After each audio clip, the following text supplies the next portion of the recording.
The shuttle doors opened with a hiss, and Elena Vasquez stepped onto Vethrak Station for the first time, carrying one bag over her shoulder and 6 months of grief buried somewhere beneath her ribs. The air hit her first, thick, warm, carrying a metallic scent that reminded her of blood and copper and something else she could not name. Something alive and ancient that told her body she had just walked into the territory of something far more dangerous than herself. She was right. Vethrak Station belonged to the Cathari, and the Cathari were predators in every sense of the word. 8 feet tall when they stood upright, covered in dense armored pelts that shifted between dark gray and deep black depending on their mood, with jaws lined with teeth designed to crush bone, and bioluminescent eyes that glowed like embers in the dim light of their corridors. They moved with the kind of fluid silence that made every other species in the galaxy deeply uncomfortable. Elena was the first human ever assigned here, a xenobiologist sent as part of a new diplomatic exchange program that most people on both sides thought was a terrible idea. But she had volunteered, and she had her reasons, even if those reasons had more to do with running away than running toward anything. A Cathari officer met her at the docking port, a female named Counselor Vetha, who stood nearly 2 feet taller than Elena, and looked at her the way someone might look at a small and slightly confusing insect that had landed on their dining table.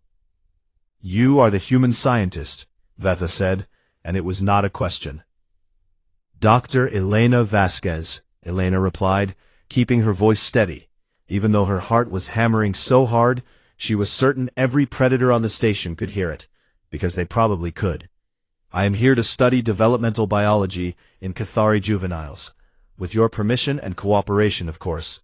Eyes blinked once, slowly, and then she turned and walked away, clearly expecting Elena to follow. The corridors of Vethrak Station were built for creatures much larger than humans. The ceilings were high, and the walkways were wide, and everything was cast in a low amber light that Elena would later learn matched the Cathari visual preference. They found bright light offensive and harsh, which meant the entire station existed in a kind of permanent warm twilight. Vetha led her past groups of adult Cathari who stopped their conversations to stare, some with curiosity, most with suspicion, a few with something that looked very much like contempt. Elena kept her eyes forward and her spine straight, because she had read every briefing document available on Cathari culture, and she knew that showing fear was the worst thing she could do. Not because they would attack her, the diplomatic agreements were clear on that, but because in Cathari society, fear meant weakness. Weakness meant you were not worth the effort of respect. They reached the quarters assigned to her, a small room near the creche wing of the station, where the Cathari young were raised communally by designated caretakers. The bed was a raised stone platform with a thin thermal pad on it, and there was no pillow, because the Cathari did not use pillows, and apparently nobody had thought to provide human bedding. "You will eat in the common hall," Vetha said from the doorway. "You will not enter restricted sections. They are marked in red. You will not touch the young without permission from a creche keeper, and you will remember at all times that you are a guest here." "Understood," Elena said. Vetha paused, and for a moment something almost like curiosity crossed her massive face. "Why did you come here, human? Your species has 100 stations and colonies where you could study biology in comfort. Why come to a place where everything is bigger than you, and most of the residents think you smell strange?" Elena almost smiled at that. Almost. "Maybe I needed to be somewhere unfamiliar," she said quietly. Vetha studied her for a long moment with those glowing predator eyes, and then she left without another word. Elena sat on the stone bed, and it was exactly as uncomfortable as it looked. She pulled out her datapad and opened the photo she kept on the home screen. A young man with her same dark eyes and her same crooked smile, laughing at something off camera, alive and bright and gone. Mateo had been 23 when the shuttle accident took him. Her little brother, the one she was supposed to protect, the one who used to call her every Sunday no matter what system she was stationed in. And she had not cried at his funeral, because she was the older sister, and older sisters held things together, and she had not cried in the 6 months since, because if she started, she was not sure she would be able to. "Stop. I do not know why I am here, Mateo," she whispered to the photo. And then she put the datapad away and squared her shoulders and went to find the common hall, because that is what you did. You kept moving, you kept working, you kept the weight from crushing you by never standing still long enough to feel it. She did not know that she was being watched. The creche wing shared a ventilation system with her corridor, and the sounds and scents of a new creature had traveled fast. 7 pairs of bioluminescent eyes glowed in the dim passage outside her door, low to the ground, barely visible, utterly silent in the way that only young predators learning to hunt could be. Tika was the first to speak. She was the smallest of the creche young, a runt with one ear scarred from a play fight that had gotten too rough, and she had more courage than sense, which the creche keepers said would either make her a great leader or get her killed before adulthood. "What is it?" Tika whispered to the others. "It is the human," said Mora, who was always the one with answers. "The adults have been talking about it for days. It is a predator from a world called Earth." "It does not look like a predator," said Gren, the largest of them, peering around the corner with his broad, gentle face. "It does not smell like a predator either," said Drek, and his voice carried suspicion because Drek's voice always carried suspicion. "It smells like something else, something I do not recognize." Tika pressed her nose to the gap beneath Elena's door and breathed in deep. The human smelled warm and strange, and underneath all of it, there was something heavy, something that sat in the back of Tika's throat like smoke. She did not have a word for what she was smelling. Not yet. "I want to see it closer," Tika announced. "The creche keepers said we are not allowed," Mora reminded her. Tika's scarred ear flicked with dismissal. "The creche keepers say many things." And so it began, not with diplomacy or treaties or grand gestures between species, but with a small predator with a torn ear pressing her nose under a door, and deciding that the strange sad creature on the other side was worth investigating. The next morning, Elena walked into the creche observation room and found 7 juvenile Cathari sitting in a perfect semicircle, staring at her with unblinking glowing eyes, as if she were the most fascinating thing they had ever seen. She stopped in the doorway and stared back. Tika stood up, walked directly to Elena with the bold, graceless confidence of a child who has not yet learned to be afraid of anything, and pressed her wet nose into Elena's open palm. Elena laughed. It came out of her before she could stop it, a real laugh, sudden and warm and surprised, the first one in months, and every juvenile ear in the room swiveled toward the sound. Most interesting noise they had ever heard. "Well, hello to you too," Elena said softly. And something shifted, small and quiet and invisible, like a crack forming in a wall that had been holding back a flood. Neither the human nor the young predators understood it yet, but it had already started. 5 days passed, and Elena settled into a rhythm on Vethrak Station, the way water settles into a crack in stone, slowly, carefully, filling the shape of the space she was given, without pushing against the walls. She woke early, because she barely slept anyway. She worked in the medical bay, cataloging biological samples with the Cathari medic, a scarred old male named Rothan, who tolerated her presence the way one tolerates a persistent rain. She observed the Crescion during their learning periods and their play fights, and she took notes on her datapad with steady hands and a steady voice and a steady expression that never cracked. She was very good at not cracking. The adults on the station had begun to tolerate her. Some even showed something close to respect, after she calmly stitched a cut on her own arm when she slipped on a wet corridor floor without flinching or making a sound. Rothan had watched her do it, and grunted in what she later learned was approval. Approval. The Cathari valued those who could endure pain without complaint, and Elena was very practiced at endurance. But the Crash young were different from the adults. Cathari juveniles existed in a developmental window where their predatory senses were turned up to their highest setting. Evolution had designed them this way because young predators needed to read their environment with extreme precision to survive. They could detect changes in heart rate from across a room. They could smell chemical shifts in sweat and breath. They could read the smallest twitch of muscle in a face and know whether it meant safety or danger. The adults had learned over years to filter these signals, to dull their senses enough to function in a social world without being overwhelmed. But the young had no such filter. They saw everything. And what they saw in Elena made them uneasy. Tika noticed it first, because Tika noticed everything. During the third day, she was crouched on a high ledge, watching Elena work in the observation room below. And she saw the human pause when she thought no one was looking. Elena's face changed in that pause. It went from warm and present to something hollow and distant, like a creature whose body was in one place and whose mind was somewhere far away and terrible. It lasted only a moment before Elena pulled herself back and smiled again. But Tika saw the gap between the two faces, and it troubled her. Gren noticed the heartbeat.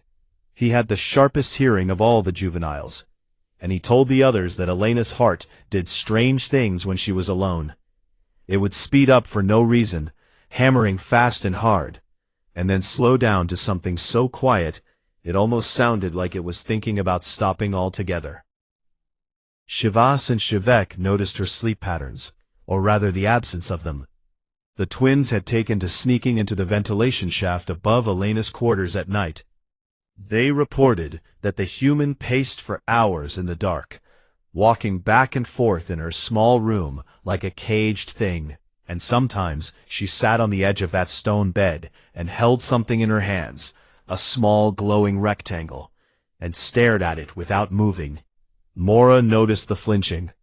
Every time a door slammed, or a heavy object dropped, or any sudden sharp noise echoed through the corridors, Elena's entire body would jerk, just slightly, before she covered it with a casual movement, adjusting her hair, or shifting her weight, or pretending she had meant to turn around anyway.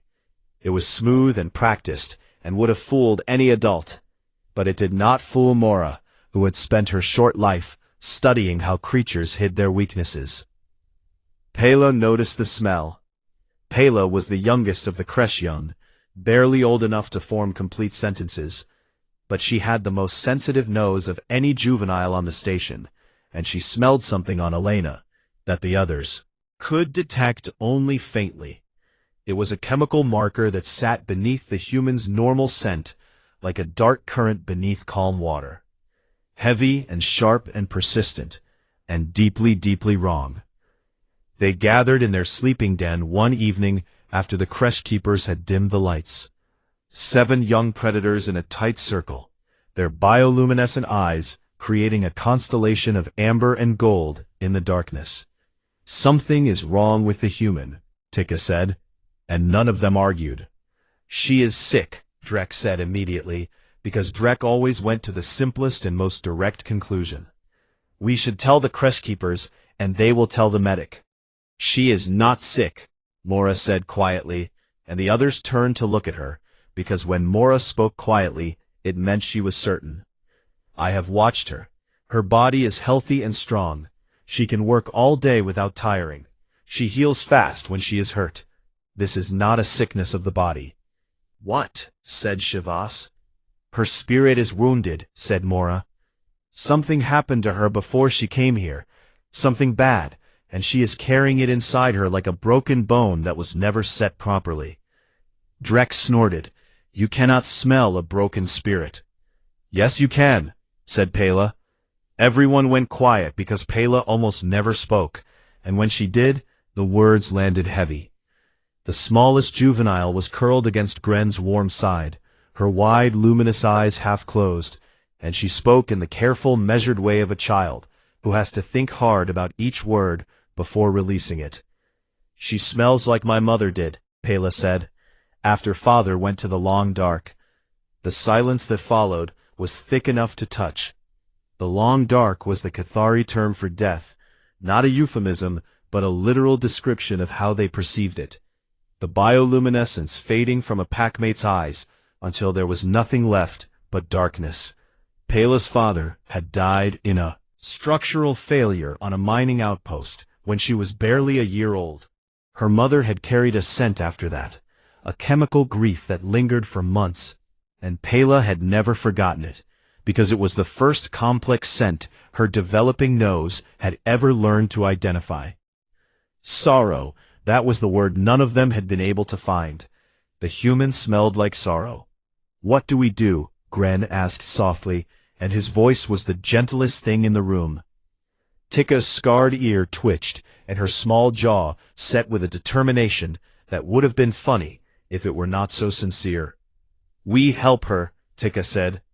"How?" said Shivak. "We are not adults. We do not know human customs. We do not know what humans need when they are hurting." "We know what Cathari need," said Mora, and something shifted in her voice, something thoughtful and deliberate. "When one of us is hurting, the pack gathers around them. That is what we know. That is what we know." "R-C-H-I. She is not Cathari," Drek said, and there was resistance in his voice, but not as much as before. Pela's words had cut through something in him. "She is under our roof," Tikka replied. "Pack law says anyone under the roof of the pack is under the protection of the pack. The Kresh keepers taught us that. Do you not remember?" "I remember," Drek growled. "Then she is ours to protect," Tikka said simply, "even if she does not know it yet." They looked at each other. 7 young predators barely old enough to understand the weight of what they were deciding, but old enough to feel it in their bones, the instinct that ran deeper than thought, deeper than language, deeper than the differences between species. "Pack takes care of its own." "Fine," Drek said at last, and his growl had softened into something that was almost gentle, even though he would have bitten anyone who said so. "But only because of pack law." "Of course not," said Tikka, and her glowing eyes held a knowing warmth that made Drek look away. "We will build her a Velth," said Mora, and the word fell into the circle like a stone into still water. A Velth, the sacred comfort nest, the thing you built for someone when words were not enough, and presence was all you had to offer. The most intimate act of care in Cathari culture. For a human. The young predators looked at each other, and one by one they nodded. Outside in the corridor, Elena walked past their den, on her way to another sleepless night. She did not hear the quiet conversation inside. She did not know that 7 small hearts had just made a decision that would change everything. She only knew that she was tired, tired in a way that sleep could not fix, and that the station was dark and quiet and very far from home. She kept walking, and behind the closed door, 7 pairs of glowing eyes began to plan. The operation began at first light, when Elena left her quarters for her morning shift in the medical bay, and 7 young predators watched her go from their hiding places in the ventilation shafts above the corridor. Tikka gave the signal, a short, sharp chirp that meant "move now," and the Kresh young scattered in 7 different directions, like seeds thrown into the wind, each one carrying a piece of the plan that Mora had spent the entire night designing with the focused intensity of a military strategist who happened to be the size of a large dog. The plan was simple: find every soft, warm, and comforting thing on Vethrak Station, and bring it to Elena's quarters before she returned from her shift. Build a Velth so complete and so undeniable that the human would have no choice but to sit down in it and let herself be held. The execution was chaos. Gren went to the cargo bay first, because Gren was the largest of the juveniles, and the cargo bay had the biggest things.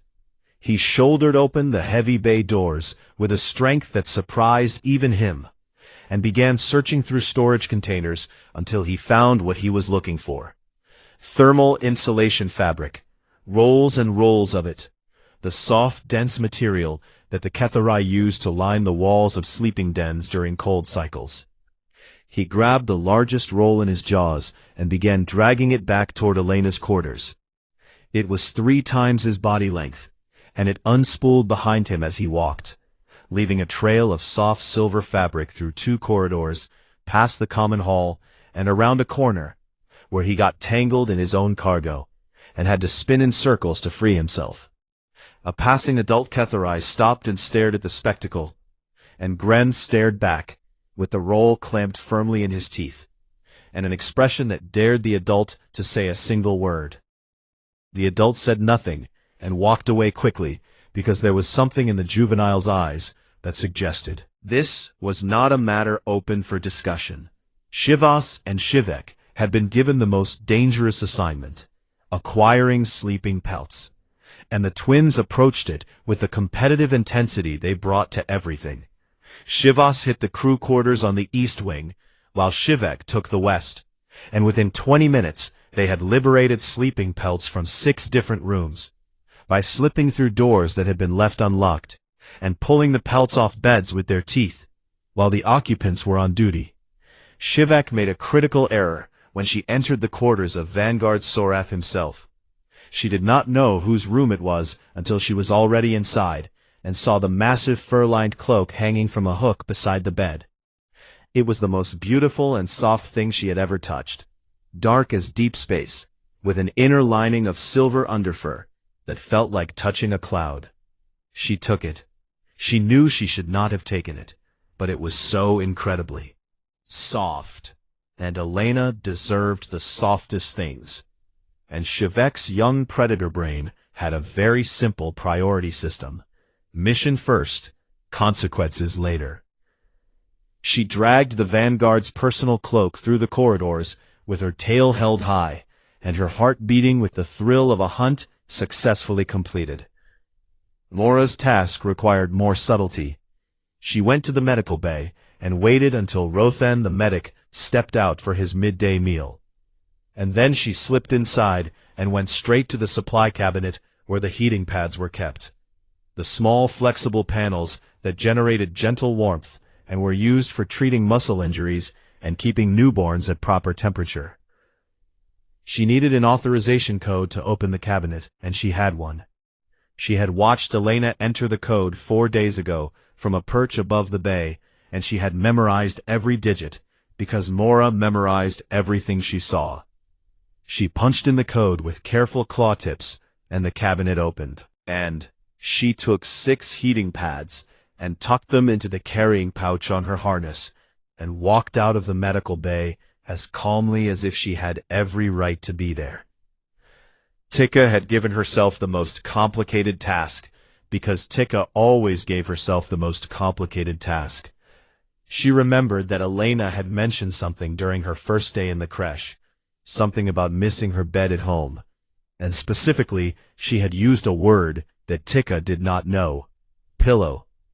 Tikka went to the station's data terminal and spent 45 minutes trying to access the human cultural database using voice commands that the system barely understood because it was not designed for juvenile Kethari speech patterns. She growled and chirped, and eventually barked the word pillow so many times that the system finally produced a result: a soft cushion filled with flexible material, used by humans to support the head during sleep.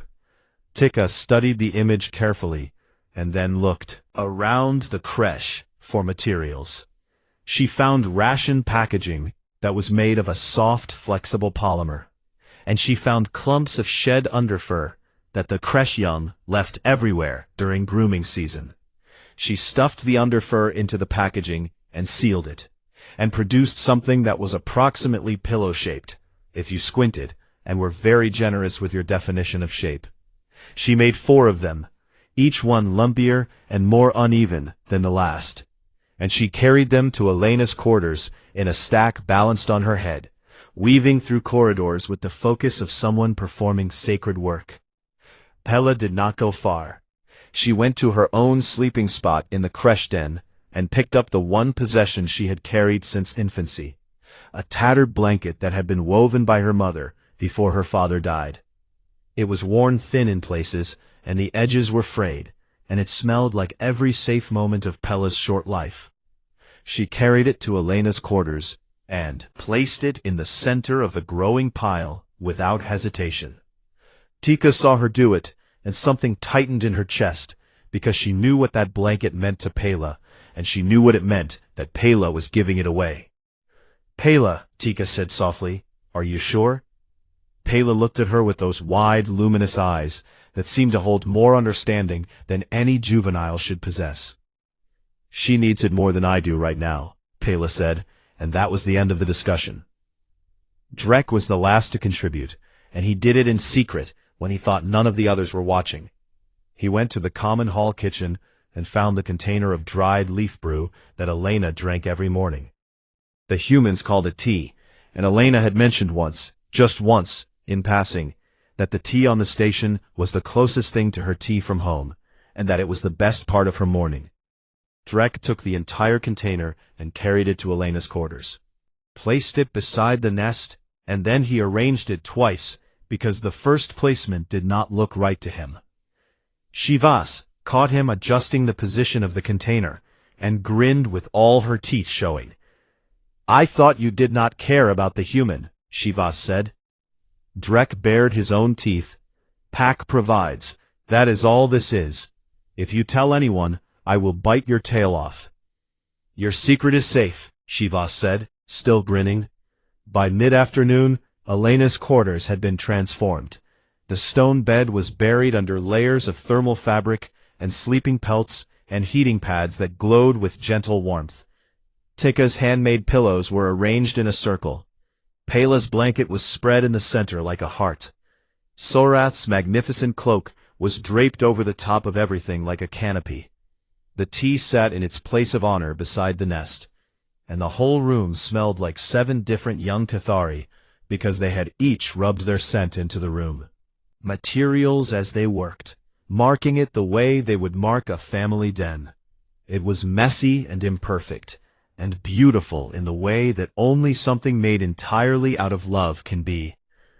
The juveniles arranged themselves in the nest and waited. They had been there for an hour when the sound of footsteps approached in the corridor. Human footsteps, lighter and quicker than Cathari ones. But before Elena arrived, someone else appeared in the doorway. Vanguard Sorath filled the entrance like a wall of dark fur and barely contained authority. His bioluminescent eyes swept the room and landed immediately on his stolen cloak, which was currently being sat upon by Shivek, who froze with the expression of someone who has just realized that consequences have arrived ahead of schedule. Sorak said nothing for a long moment. His gaze moved from the cloak, to the nest, to the 7 juvenile faces staring up at him with varying degrees of guilt and defiance. The lumpy pillows, and the heating pads, and the tattered blanket in the center, and the container of tea placed just so. He recognized what they had built. His nostrils flared, and his massive chest expanded with a breath that he held for a very long time, and then released slowly. Something shifted in his ancient predator eyes, something deep and heavy that he did not allow to reach his face, but that the young ones could smell on him as clearly as they smelled everything else. He looked at his cloak one more time. Then he turned and walked away without a word. His cloak stayed where it was. 20 minutes later, Elena's footsteps stopped outside her door. The handle turned. The door opened. 7 pairs of bioluminescent eyes looked up at her from the most chaotic, lopsided, deeply earnest nest of warmth and softness she had ever seen. Tika chirped into the silence. "We made you a Velth," the small scarred juvenile said. "Everything. You are sad, we know. Come sit with us." Elena stood in the doorway and did not move and did not speak, and the young predators watched her face do something they had never seen a human face do before. It broke open like a sky before rain. Elena tried to speak and could not. She stood in the doorway of her quarters, looking at the impossible thing these children had built for her. This mountain of stolen fabrics and shed fur, and crooked handmade pillows, and one tattered baby blanket placed right in the center like an offering. And she felt something inside her chest shift. Something that had been locked in place for 6 months, held there by willpower and routine and the absolute refusal to fall apart. She opened her mouth to say thank you, and what came out instead was a sound she did not recognize. Something between a breath and a whisper that held no words at all. Her knees gave out. She did not fall. She folded, slowly, the way a structure comes down when the one beam holding everything up finally surrenders.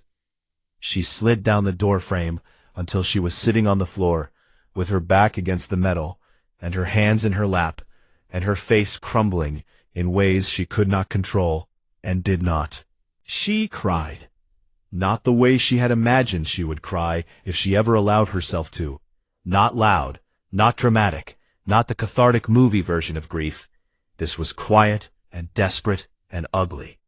The kind of crying that comes from a place so deep it does not make much sound, just shaking and tears, and the ragged breathing of someone who has been holding their breath for half a year, and has finally let it go. The young predators did not panic. This was the remarkable thing, the thing that no xenobiologist would have predicted, and no diplomatic briefing could have prepared anyone for. 7 juvenile apex predators watched a member of another species break down in front of them, and their response was not confusion, not alarm, not the awkward paralysis that even adult humans so often feel when faced with someone else's raw pain. Their instincts activated. Millions of years of evolution had shaped the Cathari into pack animals whose survival depended on the health of every member. When a packmate was wounded, the pack gathered. When a packmate was grieving, the pack held them. This was not learned behavior. It was coded into the deep architecture of their nervous systems, as automatic as breathing, as old as the species itself. Gren moved first.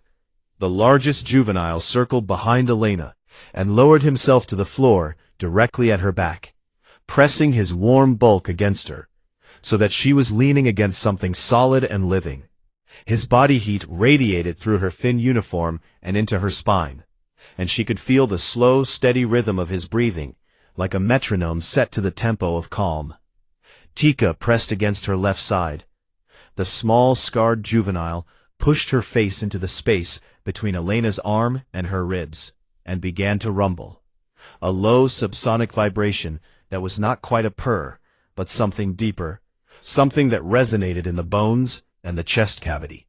This sound to soothe distressed pack members, and Elena felt it travel through her body like warm water, loosening things she did not know were tight. Pella climbed into her lap.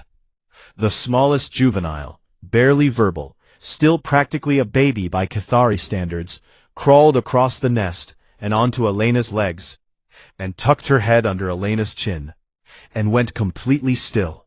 She made herself small and warm and present in the way that only very young creatures know how to do, offering nothing but the simple, undeniable fact of her existence, pressed against the heartbeat of someone who needed to feel that they were not alone. Elena's hand came up without thought, and settled on Pella's back, and she felt the tiny ribs expanding and contracting, and the soft warmth of new fur, and something cracked open even wider inside her. Because Matteo used to fall asleep like this, curled against her on the couch during movie nights when he was small, his head under her chin, completely. Shivas and Shivek flanked her legs. The twins pressed close on either side and draped their tails over her lap, creating a circuit of warmth that enclosed her from every direction. They did not make sounds. They simply stayed, solid and real and refusing to leave. Mora sat at Elena's feet facing her, watchful, quiet, her intelligent eyes tracking Elena's face with the careful attention of someone who was making sure the grief was flowing and not getting stuck. Mora understood, in the intuitive way that some creatures understand, that this was a process that needed to complete, and that her job was to witness it. Drek went to the door. He positioned himself in the doorway facing outward, his small body tense and his hackles raised slightly, every sense tuned to the corridor beyond. He was guarding. If anyone came, adult, officer, vanguard himself, they would have to go through Drek first, and Drek had decided that no one was going. He did not look back at Elena, because looking back would mean acknowledging that he cared, and he was not ready for that.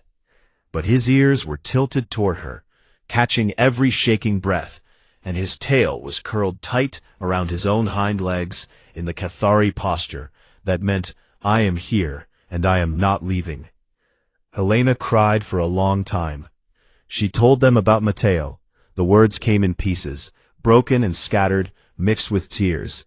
She told them about his laugh, and how he always burned the toast, and how he wanted to be a pilot, and how the shuttle had malfunctioned during a routine atmospheric entry, and how she had been 3 systems away when she got the message, and how she had read it on her datapad, standing in a corridor, not unlike this one, and how the floor had tilted beneath her feet, and never quite straightened out again. The juveniles did not understand all the words. Their grasp of the human trade language was imperfect. Not translate, but they understood the sound. The sound was universal. The sound was the same in every language on every world. It was the sound of someone who had lost a piece of themselves, and was learning to exist around the whole. They stayed. That was the gift. Not wisdom, not advice, not solutions, just presence, just warmth, just the patient, stubborn refusal to let someone be alone with a weight that was too heavy for one. Word traveled through the station the way word always traveled, quickly and in whispers. The Kresh Young have built a velth for the human. By evening, every adult on Vethrock Station knew, and the reactions ranged from shock to confusion to something that had no clean name. Sorath called a meeting of the senior pack members in his chamber. 5 of the oldest and most respected Cathari on the station sat in a circle, and the tension in the room was heavy enough to feel on the skin. They are children, said Counselor Vetha. Her voice was careful. They do not understand the full meaning of what they have done.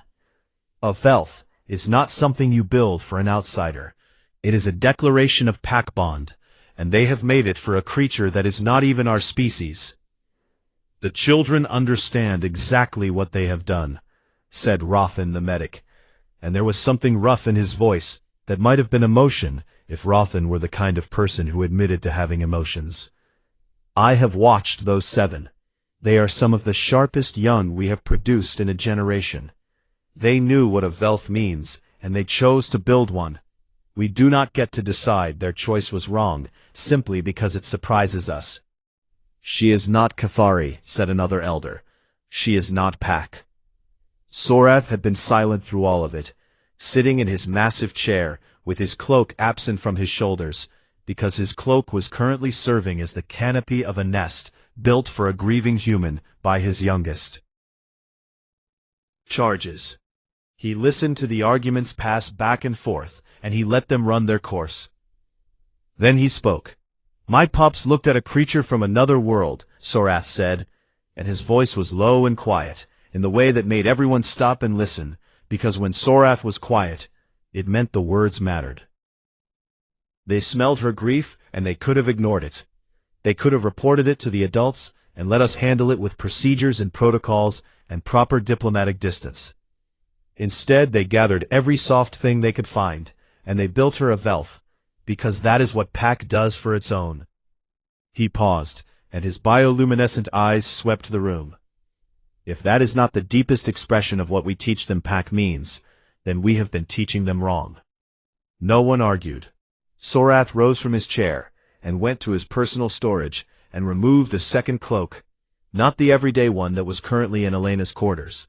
This was his bonding cloak, the formal garment worn only during pack ceremonies, the one that carried the scent marks of every significant moment in his life. He carried it through the station to Elena's quarters, and found exactly what he expected to find. the human woman asleep in the nest, surrounded on all sides by 7 juvenile predators who had arranged themselves around her like a living fortress of warmth and sound and scent. Their subsonic purring filled the room like a heartbeat, and Elena's face in sleep was the most peaceful thing Sorath had ever seen on a human.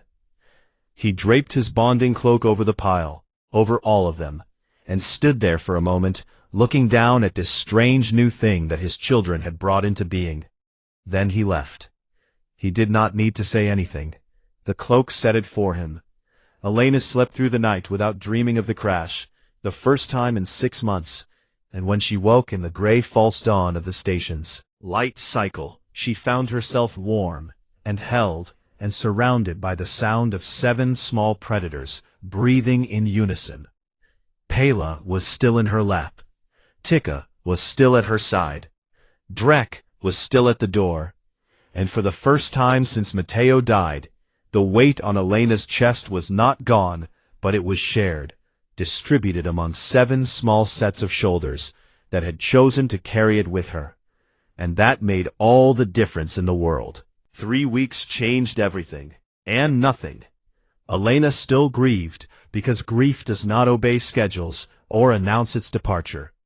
But she grieved differently now, the way a river flows differently after a dam is removed, still moving, still powerful, but no longer trapped behind a wall threatening to burst.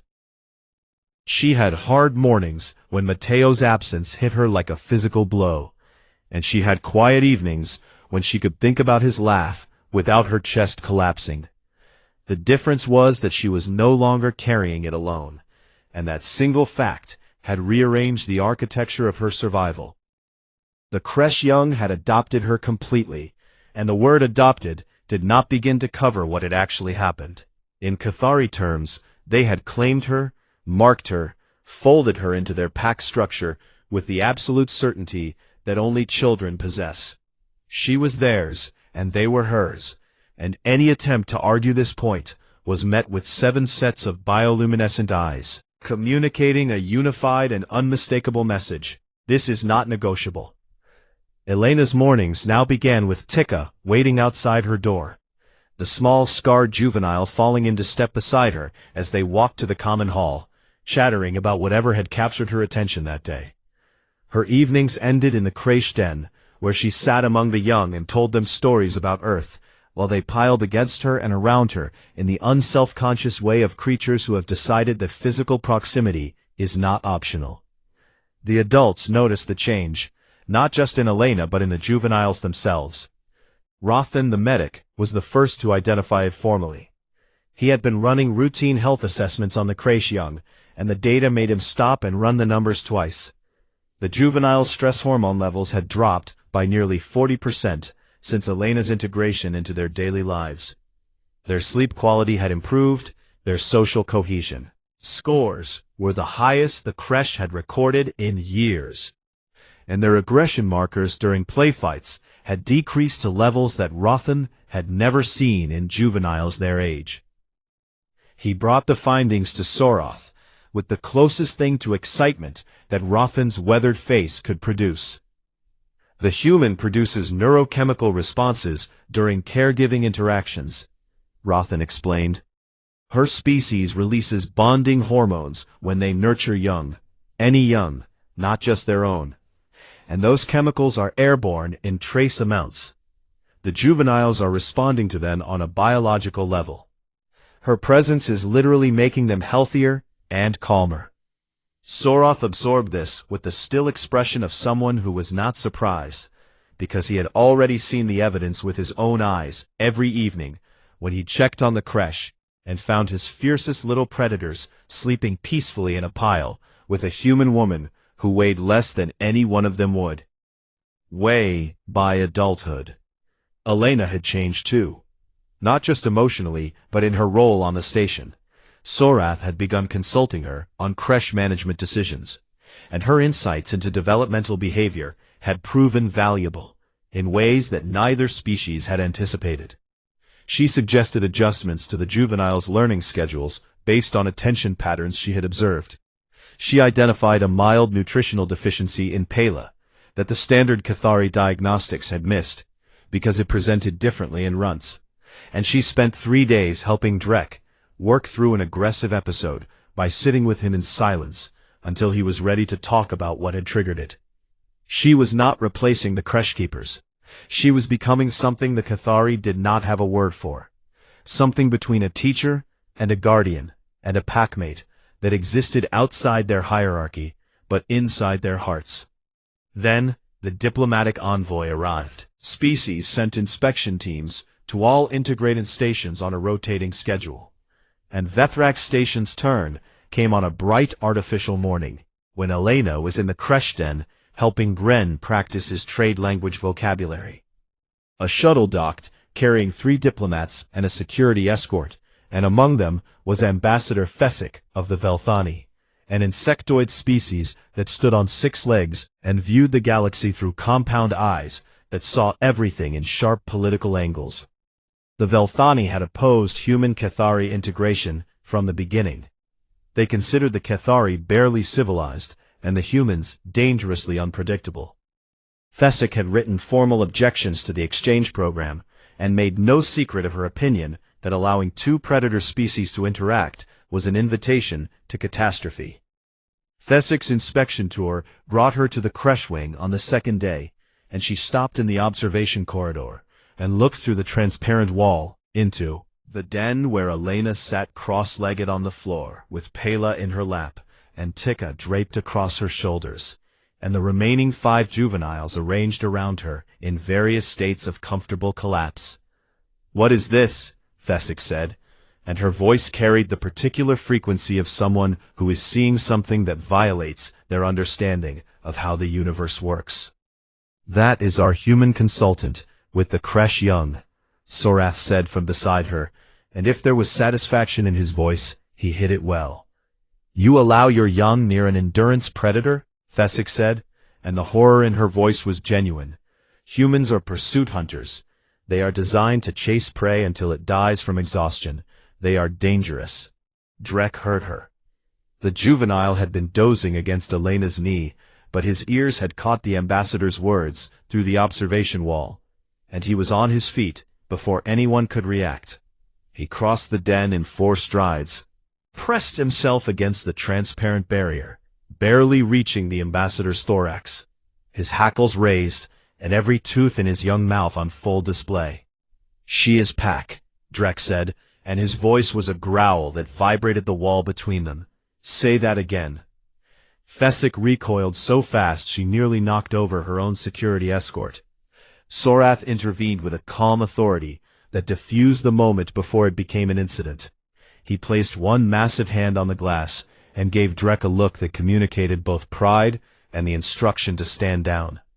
Drek held his ground for 3 more seconds, maintaining eye contact with the ambassador, before retreating to Elena's side, where he pressed against her leg and continued to stare through the wall with undisguised hostility. Elena had watched the entire exchange, and she made a decision in that moment. A decision that she would later think of as the most important one she had ever made. Permission to address the station assembly. Sorath granted it. The assembly hall was built for Cathari proportions, and Elena stood at the speaking platform, looking out at an audience of predators who could have torn her apart without effort.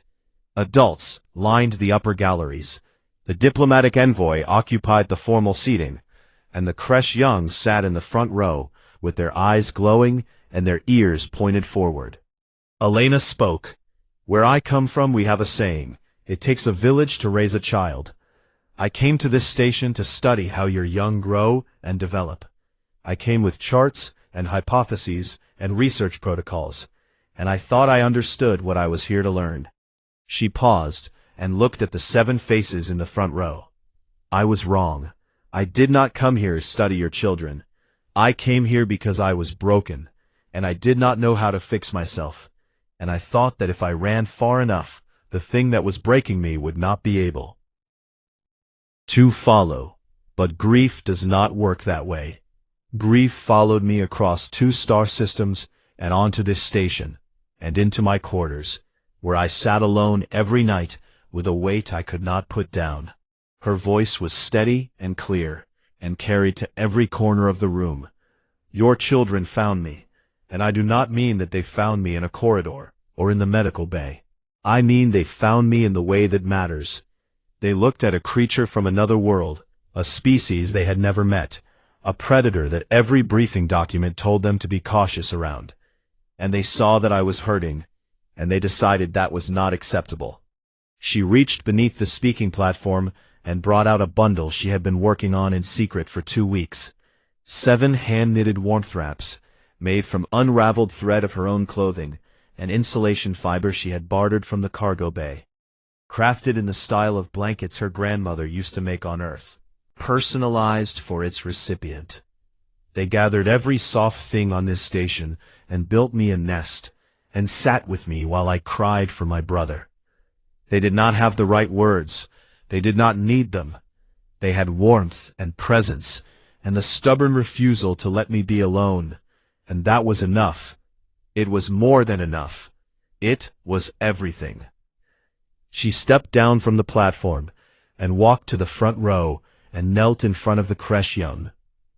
She gave Tika her wrap first, patterned with designs that mimicked the ridges of her scarred ear, because the scar was not a flaw, but a story. Tika took it in her teeth and made a sound that was half chirp and half sob. She gave Gren his, oversized and thick, because Gren was always making himself smaller to fit into spaces, and Elena wanted him to have something that matched his real size. The twins received theirs simultaneously, identical patterns but mirrored, because they were the same and different. Both things mattered. Mora's was lined with a subtle texture that could be felt but not seen, because Mora noticed everything, and Elena wanted to give her something that rewarded that attention. Drex had a hidden inner pocket containing a small sealed pouch of Elena's scent, because Pack carries each other's scent. She said this out loud when she gave it to him, and Drex's eyes went wide and bright, and he looked away very fast, but not before everyone in the room saw his expression crack open.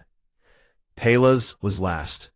Elena had taken the tattered comfort blanket that Pela had sacrificed for the Velth, and she had repaired it, reinforcing the worn spots, mending the frayed edges, and weaving it into the new wrap, so that Pela's past and present were held together in a single piece of fabric. Pela looked at it, and then looked at Elena, and then made a sound, a high keening note that Cathari young only produce when they are overwhelmed by the feeling of belonging. Sound that means I am home, and I am safe, and I am yours. One by one the young predators piled onto Elena, in a tangle of fur and fabric and subsonic purring that shook the floor of the assembly hall. 7 small predators and 1 human woman in a heap of warmth and sound, and something that transcended every boundary the galaxy had ever drawn between species.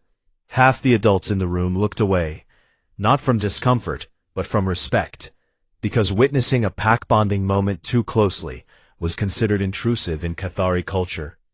Sorath did not look away. His bioluminescent eyes burned brighter than anyone on the station had ever seen them. Ambassador Thesic watched in silence, with all 6 of her legs perfectly still. She filed her report with the Concord 3 days later. It was classified at the highest level, and distributed to every member species, and it contained a passage that would quietly reshape galactic policy for decades to come. Are not what we assumed. We classified them as endurance predators, patient and relentless, designed to outlast. This assessment is accurate, but catastrophically incomplete. Humans do not merely outlast prey. They outlast grief. They outlast isolation. They outlast the destruction of their own hearts. And then they turn around and knit blankets for someone else's children. I do not recommend further attempts to restrict human Cathari integration. I do not believe such restrictions would succeed. The young have already decided. On the evening after the assembly, Elena sat in the creche den, with 7 juvenile predators draped across her and around her, each one wrapped in a handmade blanket, the subsonic purring so deep and so constant that it vibrated through the floor plates and into the walls and out into the corridors, where passing adults could feel it in their bones. Tika, half asleep against Elena's shoulder, murmured through the haze of warmth, "Will you stay?" Elena pressed her cheek against the top of Tika's furred head, and closed her eyes, and breathed in the scent of pack, copper, and warmth, and something that smelled like belonging. "Yeah, little hunter," she said softly. "I will stay." Pela mumbled from Elena's lap, barely conscious, her small body rising and falling with each breath. "Good, you are warm." Elena smiled, a real smile, the kind that reached her eyes and settled there, and held them closer. Somewhere across the void, in whatever place the gone ones go, Matteo would have laughed. He would have looked at his big sister sitting on a space station, at the edge of known territory, buried under a pile of alien predator children who had claimed her as their own, and he would have laughed that big bright laugh of his, and said something like, "Only you, Elena, only you." And he would have been right. The galaxy had expected a predator. They got something far more dangerous. They got a big sister,